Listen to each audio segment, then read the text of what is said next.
O Senhor esteja convosco, Ele está no meio de nós. Proclamação do Evangelho de Jesus Cristo, segundo Mateus. Glória a vós, Senhor.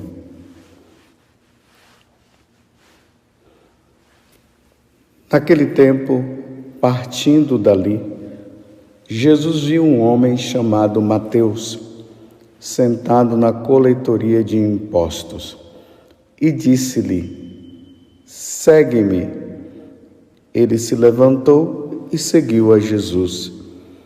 Enquanto Jesus estava à mesa em casa de Mateus, vieram muitos cobradores de impostos e pecadores e sentaram-se à mesa com Jesus e seus discípulos.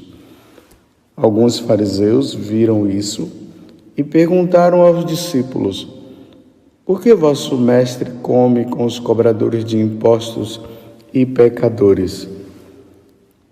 Jesus ouviu a pergunta e respondeu: aquele que tem saúde não precisam de médico, mas sim os doentes. Aprendei, pois, o que significa quero misericórdia e não sacrifício. De fato, eu não vim para chamar os justos, mas os pecadores. Palavra da salvação. Glória a vós, Senhor. Meus irmãos e minhas irmãs, hoje a igreja celebra a festa do martírio de São Mateus.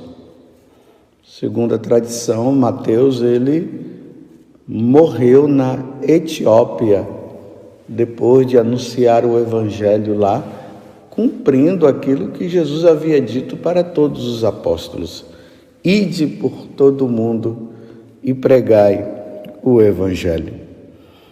E vocês viram hoje que, na narração, que é segundo o próprio Mateus, ele estava na coletoria de impostos. Jesus passou. Provavelmente Jesus fixou os seus olhos nos olhos de Mateus e ali disse: segue-me. É importante notar que tanto Lucas como Marcos, quando narram essa passagem do Evangelho, da conversão de Mateus, lá fala que o nome dele era Levi. Levi estava ali, Jesus olhou para ele: segue-me, e ele o seguiu. E depois ele passa a ser chamado de Mateus. Mas quem era Mateus? Quem era este homem que Jesus olha para ele e a partir da palavra deste chamado segue-me, ele se levanta e segue Jesus? Nós precisamos olhar para Mateus em 3 etapas da vida dele. A primeira etapa é que Mateus era um publicano, ou melhor, um cobrador de impostos. Ele cobrava os impostos dos judeus. O lugar onde ele ficava era em Cafarnaum. Cafarnaum foi o lugar onde Jesus ele se utilizou para pregar o Evangelho, pois a localização da cidade de Cafarnaum era propícia para isto. Então ali Mateus ficava sentado, coletando os impostos para Herodes, o rei Herodes, e em consequência para César. Por isso Mateus ele era muito odiado pelos judeus. E provavelmente Mateus estava se enriquecendo com esse trabalho. Embora fosse um trabalho humilhante, porque ele era odiado pelos judeus, mas ele estava sendo beneficiado com tudo isso.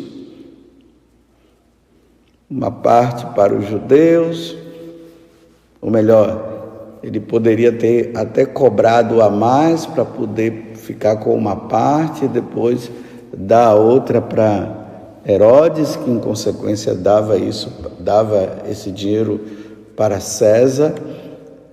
Lembremos lá de Zaqueu, que ele também tinha essa função. E depois da conversão dele, ele deu 4 vezes mais, ele restituiu 4 vezes mais o que ele tinha. Isso foi Zaqueu. Então Mateus, o publicano, o pecador público, um que roubava também, odiado pelos judeus, e Jesus não o despreza. Jesus poderia muito bem olhar para Mateus e dizer: ele não tem condições nenhuma de ser o meu apóstolo. Mas o que Jesus estava visando não era somente Mateus ser um apóstolo, mas ele estava visando também salvar Mateus. Mateus precisava se salvar. Esse trabalho dele estava levando ele a perder a salvação dele. Ele precisava mudar de vida. Por isso que Jesus passa e diz: segue-me. Vejam que nós estamos no capítulo 6, ou capítulo 9 de São Mateus. Mas se nós formos lá no capítulo 6, também do Evangelho de São Mateus, no Sermão da Montanha, Jesus fala o seguinte, ali no versículo 19 ao 20: não ajunteis para vós tesouros na terra, onde a traça e a ferrugem corrói, onde os ladrões furtam e roubam. Ajuntai sim para vós tesouro no céu. Será que Mateus ele soube dessa palavra? Será que Mateus ouviu Jesus falar? Será que Mateus ouviu também Jesus dizer o seguinte, no versículo 14, também do Evangelho de São Mateus, dele, no Sermão da Montanha, o versículo ali 24: não podeis servir a Deus e à riqueza. Será que ele soube disso? Será que ele estava ali e provavelmente ele ouviu Jesus falando isso no Sermão da Montanha, que era ali naquelas mediações ali de Cafarnaum? Bem, se Mateus ouviu ou não, diante desse chamado, Mateus largou tudo.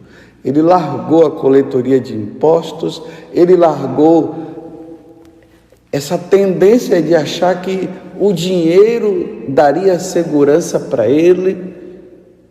Ele perdeu totalmente a segurança que ele tinha. Você lembra lá naquele momento em que o jovem rico, ele fala para Jesus: o que devo fazer para ganhar o reino dos céus? E Jesus disse: é só seguir os mandamentos. Ele disse: bem, os mandamentos eu já sigo, porque ele perguntou a Jesus até quais eram os mandamentos. E Jesus falou para ele quais eram os mandamentos. E ele disse: bem, tudo isso eu já faço, tem mais alguma coisa? Aí Jesus disse para ele: olha, pega a sua riqueza, dá para os pobres, as coisas que você tem, vende tudo, dá para os pobres e me segue. E ali o jovem, ele se entristeceu porque ele tinha muito dinheiro, ele era rico, então ele não quis largar essa segurança e aí ele foi embora. Aí São Pedro diz: para Jesus, porque Jesus antes diz: dificilmente um rico entrará no reino dos céus. Claro, um rico apegado à riqueza, que não distribui as riquezas também para os pobres, que não ajuda os outros, sendo ganancioso, então Jesus dificilmente um rico entrará no reino dos céus. Foi isso que Jesus falou. Mas Jesus não estava dizendo que o rico não vai entrar no reino dos céus. Isso precisa ficar bem entendido. O rico apegado não vai entrar no reino dos céus. E aí Pedro diz: mas nós deixamos tudo. E aí Jesus responde: aquele que deixa pai, mãe, tudo, né? Por causa de mim, ganhará o reino dos céus. Ganhará muito mais do que isso. Então foi isso que aconteceu com Mateus. Ele deixou o que o impedia de entrar no céu, que era a riqueza. Essa é a primeira fase. Mateus se converte, deixa tudo. Depois ele faz esse jantar na casa dele e chama também os coletores de impostos, os publicanos, todos os pecadores. Provavelmente ele pensando que, estando também com Jesus, eles iriam fazer a mesma coisa. E aí os fariseus olhando e começam a fazer todo aquele questionamento. E Jesus disse: olha, o médico vem para o doente, eu vim para os pecadores. E aí prossegue o evangelho. De coletor de impostos, de odiado pelos judeus, passa a ser seguidor de Jesus. E seguindo Jesus, ele se torna apóstolo. Agora ele entra no segmento. Então agora ele convive com Jesus. Ele vê os milagres de Jesus, que Jesus faz. Mais de perto, Jesus o instrui junto com os outros. E aí Mateus vai crescendo na santidade. Até o momento em que ele vê Jesus ser morto e ressuscitado.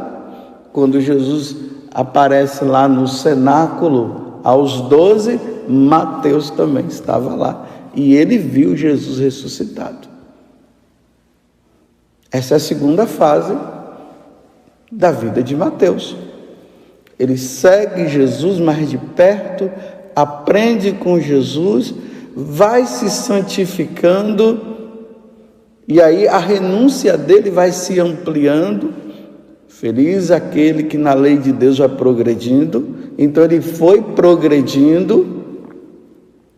Depois que Jesus ressuscita, ele passa um tempo com os apóstolos também. E depois Jesus dá o envio: ide por todo mundo e pregai o evangelho. Aquele que crê e for batizado será salvo, e quem não crê já está condenado. E Jesus fala também: eis que estarei convosco todos os dias até os fins dos tempos. Então agora Mateus, ele se torna apóstolo no sentido mais prático. Ele vai pregar o evangelho. Lembrando também que Mateus estava no momento em que o Espírito Santo veio sobre os apóstolos e a Virgem Maria. Não podemos esquecer que Nossa Senhora também estava no momento em que o Espírito Santo veio ali no dia de Pentecostes. E Mateus vai pregar na Etiópia. Mas antes dele morrer, antes de acontecer a queda de Jerusalém, então Mateus, ele começa a escrever para os judeus. Agora, de apóstolo, ele se torna evangelista. Vocês estão vendo as 3 fases na vida de Mateus? Coletor de impostos, se converte, torna-se apóstolo, é enviado após a ressurreição, mas ele recebe também a força do Espírito no dia de Pentecostes, depois ele se torna evangelista. Por isso que nós estamos hoje no Evangelho segundo São Mateus. Então ele escreve todas as experiências que Mateus teve com Jesus. Aí é só ler o Evangelho segundo Mateus que nós vamos ver tudo aquilo que ele escreveu a respeito de nosso Senhor Jesus Cristo. Estão entendendo? E depois de tudo isso, depois do Evangelho escrito na Etiópia, segundo a tradição, na Etiópia ele é martirizado. E hoje nós comemoramos a entrada de Mateus no céu. Uma vez que ele era apóstolo, uma vez que ele não negou a fé, uma vez que ele morre, agora ele entra direto no céu, porque aquele que morre dando a vida por Jesus e pela igreja, entra direto no céu. Mas Mateus teve que largar a coletoria de impostos, ele teve que mudar de vida. Aqui eu pergunto para você: o que você precisa largar? Quando Jesus fala para o jovem rico, falta-te apenas uma coisa. Para o jovem rico era a riqueza. Para Mateus era a coletoria de impostos. E aqui tem até um detalhe. Mateus poderia ser o encarregado de cuidar das finanças, daqueles dinheiro que eles recebiam para a manutenção da vida deles. Lá no capítulo 8 do Evangelho de São Lucas fala que aquelas mulheres que haviam se convertido, dentre elas estava Maria Madalena, que havia expulso 7 demônios. E ali diz que elas seguiam Jesus e ajudavam também financeiramente. Veja a delicadeza de Jesus. Jesus não quis que Mateus fosse o tesoureiro. Poderia ter sido ele. Acabou sendo Judas, mas Judas acabou se deixando levar. Mas ele largou tudo, não ficou nada. Tudo que referia a essas coisas, Mateus agora tinha como tesouro Jesus Cristo. Jesus era o tesouro. A vida dele estava toda voltada para Jesus. E tanto estava voltada para Jesus que ele morreu dando a vida pelo Evangelho. Vocês entenderam? Você entendeu? De repente você é uma pessoa que é batizada, é católica, graças a Deus. Mas de repente ainda tenha alguma coisa na tua vida que esteja te impedindo de ser santo. De repente você é católico, está seguindo nosso Senhor, mas existe algo na tua vida que te impede de ser santo e ganhar o céu. Mateus era a coletoria de impostos. E você já refletiu aquele pecado mortal que constantemente você está caindo? Que às vezes tem pessoas que até dizem, até com um certo orgulho, é o meu pecado de estimação. Não, meus irmãos, nós não podemos ter pecado de estimação. Não podemos ter. O pecado mortal tem que ser erradicado da nossa vida. E depois nós teremos que lutar pelos pecados veniais. Mas o pecado venial não nos tira da graça, o mortal tira. Então qual é o pecado? O que está te impedindo de seguir Jesus? Eu vou dizer assim de forma mais prática. É o DIU? É isso que está te impedindo? Eu estou falando para os católicos. Quem não é católico quer viver desta vida, aí é problema deles. Para nós católicos, não. É o pecado do aborto que você ainda não confessou e precisa confessar?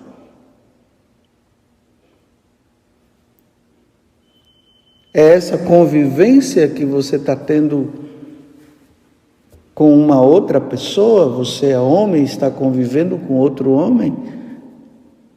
Ou você é uma mulher e está convivendo com uma outra mulher? Sendo que Deus disse que um homem não deitará com outro homem, está lá em Levítico, capítulo 18, versículo 22, está na carta aos Romanos, no capítulo 1. São Paulo fala também na carta aos Coríntios, no capítulo 9, do versículo 6 em seguinte, na carta aos Gálatas também, no capítulo 5. É isso que está te impedindo? E de repente você poderia estar dizendo, mas eu não tenho forças. Não tem mesmo? Se não tem força, então o que é que está fazendo você enfraquecer-se? É a falta de oração? É a vida com Deus? São os sacramentos? A confissão? Ou você simplesmente se acostumou com isso aí? Ou você é daqueles que levanta a bandeira a favor da ideologia de gênero? Deus não é a favor da ideologia de gênero, não. Deus não é. Os homens podem até ser. Os homens podem até achar que isso é bom. Mas eu estou falando para vocês, meus irmãos, que Deus não é a favor da ideologia de gênero. E a corrupção? Porque Mateus, ele vivia também a corrupção. Você é daquele tipo que segue Jesus, mas ainda não largou essa questão da corrupção? Desvio de dinheiro, o dinheiro é para uma finalidade e pega o dinheiro para outra finalidade, está se aproveitando do dinheiro, da boa vontade dos pobres, que às vezes ajuda você, aqui eu estou falando até a nível de nós de igreja, e você desvia o dinheiro, você está se enriquecendo com a boa vontade do outro. Você não percebe que isso está te impedindo de ser santo e como consequência, você não percebe que isso está te impedindo de entrar no céu?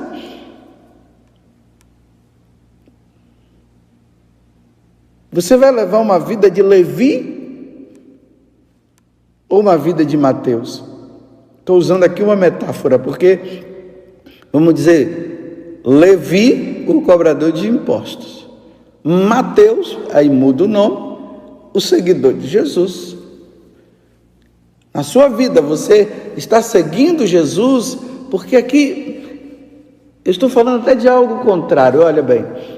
Mateus vivia uma vida errada, seguiu Jesus, se tornou apóstolo e evangelista.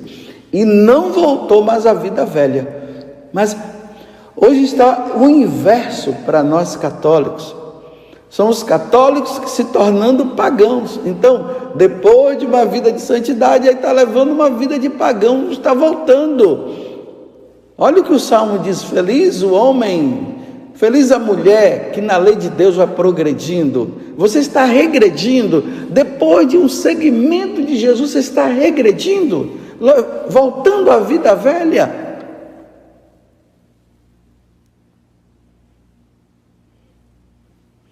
que você precisa mudar. Segue-me, é o que nosso Senhor está dizendo. O seguimento de Jesus implica em mudança de vida. Eu vim falando aqui para vocês, eu também estou ouvindo o que eu estou falando e eu estou refletindo na minha vida o que poderia existir na minha vida que estaria me impedindo no caminho de santidade. Eu tenho que ver, eu tenho que rever. Eu não posso colocar um jugo nas costas de vocês e justamente eu levando uma vida errada. Não, eu também quero o céu. Eu também quero. Eu não posso ser um sacerdote que leva uma vida errada.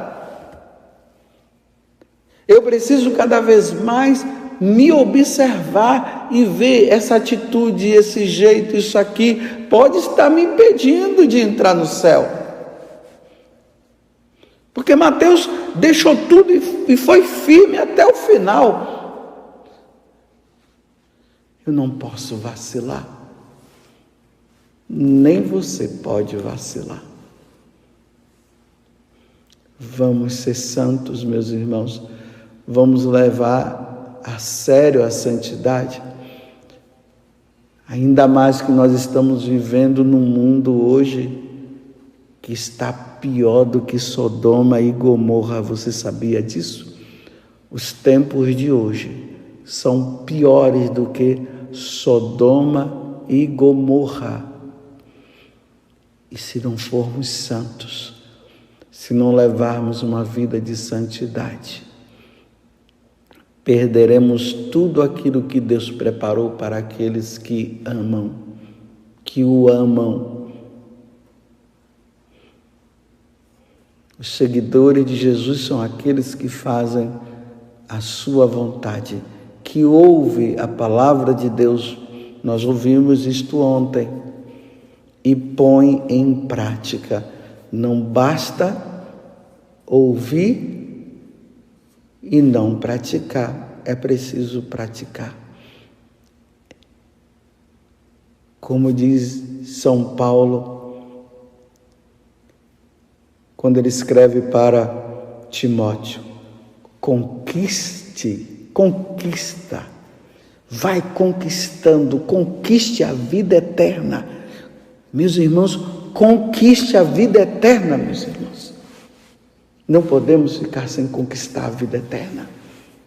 Elimina, tira da tua vida o que te impede de caminhar e de ser santo. Retira, mas não deixa para amanhã não, que seja hoje.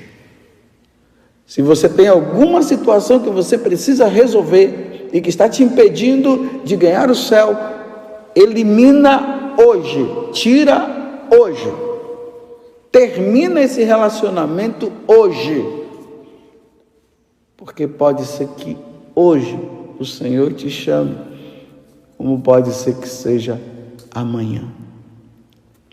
Ó Virgem Santíssima, não permitais que eu viva e nem morra em pecado mortal. Em pecado mortal eu não hei de morrer e nem viver, porque a Virgem Santíssima há de me valer. Valei-me, Virgem Santíssima. Louvado seja nosso Senhor Jesus Cristo, para sempre seja louvado, e a nossa Mãe, Maria Santíssima.